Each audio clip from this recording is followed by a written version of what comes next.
ስልካችሁ ላይ እንደዚህ አይነት ግሪን ዶት ሲበራ ትደነግጣላችሁ አሉ። በጣም ብዙ ሰው ይሄ አረንጓዴ ዶት ሲበራ ለማጥፋት ይጣጣራል። እንዲሁም የተለያዩ ክሬተሮች ደግሞ ይሄን ታጠፉ መንገዱን ያሳያቸዋል። ነገር ግን በጭራሽ ልክ አይደለም። ይሄ ግሪን ዶት ለእናንተ ጠላት ወይም ደግሞ እናንተ እየተሰለላችሁ ሳይሆን ለእናንተ እያሳወቃችሁ ነው። ይሄ ምን ማለት መሰላችሁ? ስልካችሁ ላይ ያለ ማንኛውም አፕሊኬሽን ካሜራ፣ ማይክ እንዲሁም ደግሞ ሎኬሽን አክሰስ በሚያደርግበት ጊዜ ይሄ ዶት ይበራል። ስለዚህ ይሄ ምን ማለት ነው? የሆነ አፕሊኬሽን ካሜራችሁን፣ ማይካችሁን ወይም ደግሞ ሎኬሽናችሁን አክሰስ እያደረገ ነው ብሎ እየነገራችሁ። ይሄ አፕሊኬሽን ማን እንደሆነ ደግሞ ለማወቅ በጣም በቀላሉ ከላይ ብቻ ኖቲፊኬሽናችሁን አወርዳችሁ ዶቷን ራሷን በመንካት አፕሊኬሽኑ ማን እንደሆነ ማወቅ ትችላላችሁ። ስለዚህ በተለያዩ ሴቲንጎች በአጠቃላይ የማይክሮፎን የካሜራና የሎኬሽን አክሰሱን ከማጥፋት ይልቅ አፕሊኬሽኑ የቱ ነው ብሎ ቼክ ማድረግ ይሻላል። የካሜራና የማይክ አክሰሳችሁን አጠፋችሁ ማለት ፎቶዎችን ለማንሳት ቪዲዮዎችን ለመቅረጽ እንዲሁም ስልክ ለማናገር እንኳን አትችሉም ማለት ነው። ስለዚህ ፎቶዎችን ስታነሱ፣ ቪዲዮዎችን ስትቀርጹ እንዲሁም ስልክ ስታወሩ እቺ ዶት የምትመጣው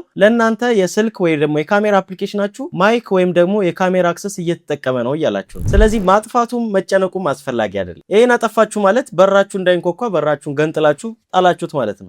ይገናኝ አላውቅም፣ ብቻ እንደዛ ማለት ነው። ይሄ ጽድት ያለ ቲፕ እንደተመቻችሁ በጣም እርግጠኛ ነኝ። እንደዚህ አይነት ጽድት ያሉ ቲፖችን እዚህ ፔጅ ላይ ስለምለቅ ይሄ ፔጅ ላይክ እና ፎሎ ማድረግ እንዳትረሱ። መቻችሁ ፒስ